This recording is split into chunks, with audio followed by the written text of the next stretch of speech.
Dr. Rachel Morse stepped out of the cryopod, stretching her arms and yawning. The cold sleep had left her feeling stiff and groggy. She looked around the cramped, dimly lit room, trying to remember where she was and why she was here. The memories came flooding back. The mission to Proxima Centauri, the strange anomaly they detected, and the decision to put her and the rest of the crew in stasis until they reached the edge of the solar system. As she made her way to the control room, the ship's computer, an androgynous voice in her ear, greeted her. "Welcome back, Dr. Morse. We're approaching the heliopause. Sensors indicate the anomaly is growing in strength." Rachel took her seat at the navigation console, scanning the data streaming in from the ship's instruments. The readings defied explanation, a swirling vortex of energy, warping space-time in ways that shouldn't be possible. She felt a shiver run down her spine as she realized the implications. This could be the discovery of a lifetime or the end of their mission. "Computer, raise the crew," she said, her voice firm and authoritative. "We have a decision to make." The cryopods hissed open, and the rest of the crew began to stir. Rachel's eyes met those of her mission commander, John Taylor, as he rubbed the sleep from his eyes. "What's the situation, Rachel?" he asked, his voice still husky from the long sleep. Rachel briefed him on the anomaly, her hands moving quickly over the console as she called up graphics and data. The room grew quiet as the other crew members gathered around, their faces pale and drawn from the long cryosleep. "This isn't natural," Rachel said, her finger tracing the oscillating energy pattern on the screen. "Whatever is causing this, it's not of this universe." John's brow furrowed. "That's not possible. We would have detected something like that before now." Rachel shook her head. "We've never been this far out before, John. We're in uncharted territory." The ship's computer interrupted, its voice smooth and detached. "Captain, sensors are picking up a transmission from the anomaly. It's unusual." John's eyes narrowed. "Play it back." A low hum filled the room, and then a voice spoke, the words echoing in their minds. "Welcome, travelers. We have been waiting for you." The room fell silent, the only sound the steady thrum of the engines. Rachel's eyes locked onto John's, her expression incredulous. "That's not possible," she whispered. "Who or what is saying that?" John's face was grim. "I don't know, but we need to respond." He turned to the comms officer, a young woman named Lisa. "Hail them back, Lisa. Let's see if we can get some answers." Lisa nodded, her fingers flying across her console. After a few tense moments, a response crackled through the speakers. "Greetings, humans. "We are the Keepers. You have entered our domain uninvited, but since you are here, we will communicate with you." Rachel felt a shiver run down her spine as the voice continued, its tone devoid of emotion.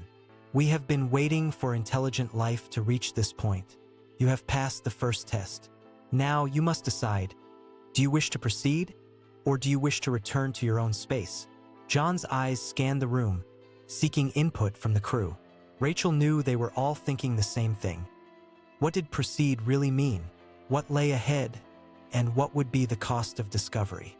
Rachel's hand rose, as if drawn by an unseen force. "I think we have to know," she said, her voice barely above a whisper.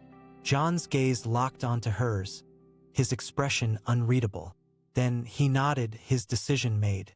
"We proceed," he said, his voice firm. The response from the Keepers was immediate. "Very well. You will be given a choice. 3 paths lie before you. Choose wisely, humans." The room seemed to darken, as if the very lights themselves were dimming in anticipation. Rachel felt a thrill of excitement mixed with fear. What lay ahead? A holographic display flickered to life in front of them, casting an otherworldly glow. 3 glowing portals materialized, each pulsing with a different energy signature. "The first path," the Keeper's voice intoned, "leads to the library of the cosmos. All knowledge, past and present, awaits you there. The second path," the voice continued, "leads to the nexus of realities. You will experience the infinite possibilities of the multiverse. And the third path?" Rachel asked, her voice barely above a whisper. Leads to the edge of eternity, the keeper replied. There, you will encounter the architects of the universe itself. The room fell silent once more, the weight of the choice before them crushing. Rachel's eyes met John's, and she knew they were thinking the same thing.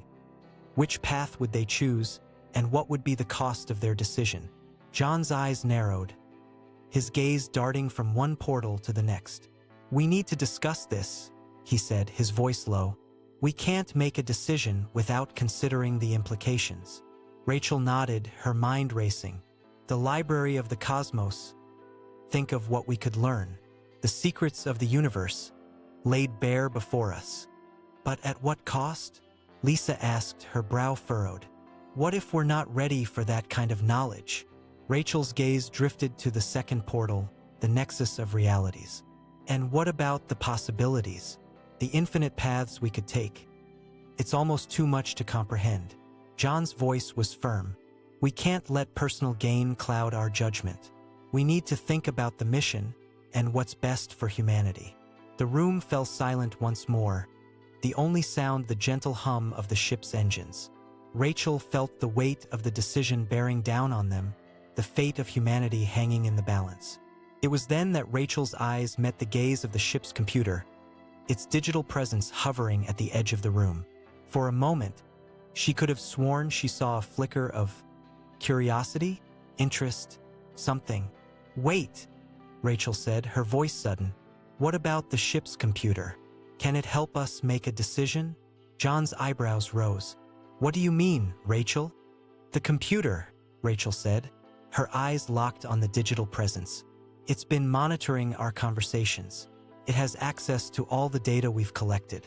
Can it analyze the options? Give us a recommendation?